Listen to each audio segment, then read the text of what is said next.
Hello dear viewers, a very warm welcome to our channel. In this video we're going to have a look at how to use a simple battery charger, car battery charger.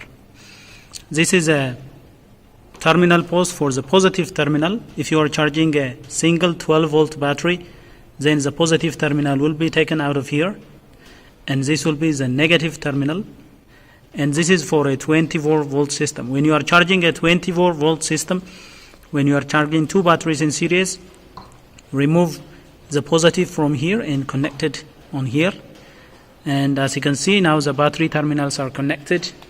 The negative is connected to battery negative, the positive one is connected to battery positive. This is always make sure that the connection is rigid and make sure that there is a strong connection. And for a maintenance free battery of this kind, there is no need of opening any lid, but if it is a non-maintenance free type conventional batteries, you have to open the filler port so that excessive gassing can result as a result of charging. So you have to open the vent plugs. Now when it comes to the different selections, this is the power button. When you turn it on, it will immediately start charging, and there are different options. If you want the charger to assist you like a jumper battery, you select this switch. This right here is an indication of a boost connection. When you want your charger to serve as a boost battery, you select this option. Otherwise, you put it on this battery terminal. Now once the battery terminal is selected, there are different options. There is a boost option that can generate large amount of current to flow to the battery. This will be used to charge your car battery in a short period. For example, it will take like 30-minute charge or something. If you want it to charge fast, you can select the boost option. Then if you want it to charge slowly, there are two options. You select the minimum, you put it on minimum, and there are two options. There is option 1 and there is option 2. Option 1 is the least current for charging the battery. That will take longer hour for charging your battery. It's very good for complete charging. 2 is an option that is a little bit higher current charging than number 1. For example, our battery is connected. Let's go ahead and turn it on. It's a good idea to always put it on number 1 when charging, when there is sufficient time for charging. It's a good idea to always put it on number 1. Now let's power it up. As you can see, it has started charging. Now it is charging with around 2.5 ampere of current flowing to the battery. This is the minimum selection, the least charging current. On this type of chargers, when the battery becomes fully charged, this current flow will gradually go down and it will go back to 0. Once the current reaches 0, it means the battery is fully charged. If I select 2, it will charge you the higher current. Look, when I select it on 2, see, current has increased to nearly 10 ampere. But this is the most recommended battery charging option is always put it on number 1. If you have sufficient time, this will slowly charge the battery, but it will nearly completely charge the battery. And the other options, the boost option is a very large current passing to the battery.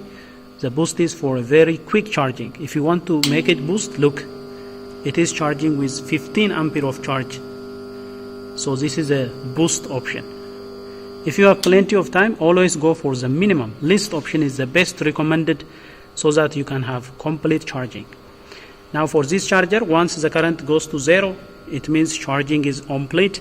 That way you can completely charge your battery. Always make sure that if it is a maintainable type battery, always make sure that there is sufficient electrolyte level. If it is maintenance free, then there is nothing to check. Always check the level of the electrolyte in your battery. If you are using a maintenance free battery, there is a charge indicator right here that will indicate the state of charge of the battery. If what you see in here is a green color, it indicates the battery is in good condition. If what you see is a black color, it means charging is required. And if it is white, it means the battery is gone, it needs replacement. So the charge indicator right here will tell you what is the condition of this battery.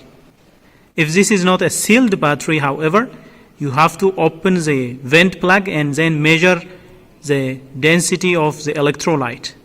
So electrolyte density can be measured by using a hydrometer, and that will tell you the status of your battery. And every time you purchase a new battery, always remember to mark it. Mark the day of start of using, or mark the day it is activated. Marking can be done by removing any of these numbers. For example, the upper numbers, they represent the year. If it is 2024, for example, I can remove this number 4. You can remove it. It means 2024. Then, depending on the months, you can remove any of this. For example, if it is January, you can remove number 1. Now we are October. Now we are in October. We will be removing number 10. So that will indicate the day this battery is activated. So the year can be indicated by here, and the month can be indicated by the lower. This is when you start using this battery. It will help you track the service life of your battery. You will know the day it is installed on your vehicle. You know the day it is activated, especially if it is a not maintenance free type. If it is a maintainable type battery that has to be coming dry, electrolyte will be filled the day you activate it. That will help you keep track of the battery life by simply looking at this mark on here. On this battery, they did not do that, so we cannot know exactly when this battery has started functioning. So this is how you can mark your battery. There are some safety procedures that to be followed. Always make sure the battery top is dry. Otherwise, if there are contaminants or if there is moist surface on this, that will cause surface leak. It will short circuit the positive and the negative. If there are so many dirt accumulated in here, electric leak will result in. Electrical leak can actually be inspected by using a multimeter, simply measuring voltage from one battery terminal to the surface of the battery. It can be detected by doing so, but always make sure that the battery surface is dry. Well, dear viewers, that is all we have for you in this video regarding a simple method of using a portable battery charger. If you find this video helpful, please smash the like button. If you are new to this channel, don't forget to subscribe and turn on notification so that you will be the first to get notified whenever we come up with another video. Until then, stay safe.